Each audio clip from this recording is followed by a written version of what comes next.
बस्ती जिले के सदर कोतवाली थाना क्षेत्र से कचहरी में तारीख देखने आए कौशल चंद्र के पिता बीते 6 जून को अचानक लापता हो गए। घर वालों ने काफी तलाश की लेकिन उनका कहीं अता पता नहीं चल सका।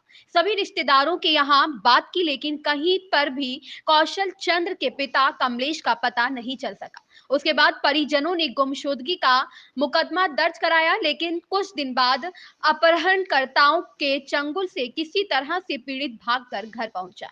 आप बीती बताते हुए कहा कि 6 जून को कचहरी के तारीख देखकर अपने गांव कप्तानगंज थाना क्षेत्र के सैठा जा रहा था। एक बोलेरो गाड़ी रोकी जिसमें एक ड्राइवर बैठा था। उसने कहा कि आपको घर छोड़ दूं, जिसके बाद मैं गाड़ी में बैठ गया। आगे जाकर गाड़ी में 3 अन्य लोग भी बैठ गए जो उनके गांव के थे। उनसे उनकी पुरानी दुश्मनी थी। जैसे ही मैं गाड़ी से उतरने की कोशिश करने लगा, उन्होंने मुझे पकड़ लिया और रुमाल सुंघाकर बेहोश कर दिया और एक कमरे में ले जाकर बंद कर दिया। जिसके बाद जब मुझे होश आया तो किसी तरह मैं जान बचाकर वहां से भागकर घर पहुंचा। जिसके बाद थाने में तहरीर दी गई लेकिन जब कोई कार्यवाही नहीं हुई तो हम लोग कोर्ट की शरण में गए, जहां से गांव के 3 अपहरणकर्ताओं कृष्ण कुमार, अंकुर और नूतन के खिलाफ मुकदमा दर्ज हुआ। मामले में अपर पुलिस अधीक्षक दीपेंद्र चौधरी ने बताया कि न्यायालय के आदेश पर मुकदमा दर्ज किया गया। पुलिस द्वारा घटना की विवेचना की जा रही है। जल्द ही जांच रिपोर्ट माननीय न्यायालय को भेज दी जाएगी। आइए जानते हैं क्या कुछ कहा पीड़ित ने। सब 5 तारीख को 5/6/2023 को हमारे पिताजी कचहरी आए हुए थे। कचहरी से शाम को जा रहे थे, इनका रिवीज अपहरण हो गया। इसके बाद हमको बाद में जब पता चला तो हम उसका सूचना एसपी साहब को दिए, एसओ साहब को दिए, सबको दिए। उस पर कोई कार्रवाई नहीं हुई। इसके बाद हम अदालत में दाखिल किए। वहाँ से हमारा 156(3) से आर्डर हुआ और FIR लिखा गया। FIR दर्ज हुआ जी। तो कैसे ये मिले हैं आप? अभी हमारे वकील साहब ने हमारे पास फ़ोन किया कि यहीं आए हैं, बयान देने जा रहे हैं, तो हम यहाँ पर आए तो हमको पता चला। यहाँ हम कचहरी पर आए थे 5 तारीख 6ठों महीने में लगभग 7 बज रहा था। तो यहाँ से हम कचहरी से जो है निकल के जा रहे थे सवारी के लिए बाईपास पर। तो बाईपास पर जो है हम पहुँचे जो है कुआनो पुल पर। वहाँ एक बोलेरो आई तो उसने कहा कहाँ चलना है।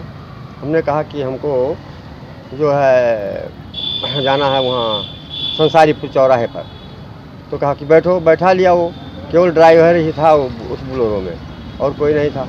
यहाँ से बैठा के ले गया तो ओवरब्रिज के पास, फुटहिया ओवरब्रिज के पास जो है वहाँ गाड़ी रुका। जैसे रुका तैसे 3 आदमी जो है आकर के बैठ लिए उस पर। एक ओम प्रकाश, दूसरा रामकृष्ण और तीसरा जो है रामजनक। हम जब इन लोगों को देखे, हमारी इनकी दुश्मनी थी, तो हम उतरने लगे, लेकिन हमको जो है ओम प्रकाश और रामजनक ने पकड़ के दबा लिया। निकलने नहीं पाए और जो है तुरंत कृष्ण कुमार ने हमारे मुंह पर जो है रुमाल एक रखा, जिससे हमारा होश जो है तुरंत गायब हो गया। हम उस पार जाते जाते नहीं पता पाए। पुल के उस पार जाते जाते हमको ये नहीं पता चला कि हम कहाँ जा रहे हैं, क्या है, कुछ नहीं पता। वहीं से जो है हमको लेकर के गए और हमको आज जो है लगभग 16 तारीख तक जो है हमको अपने बंदी में रखे रहे।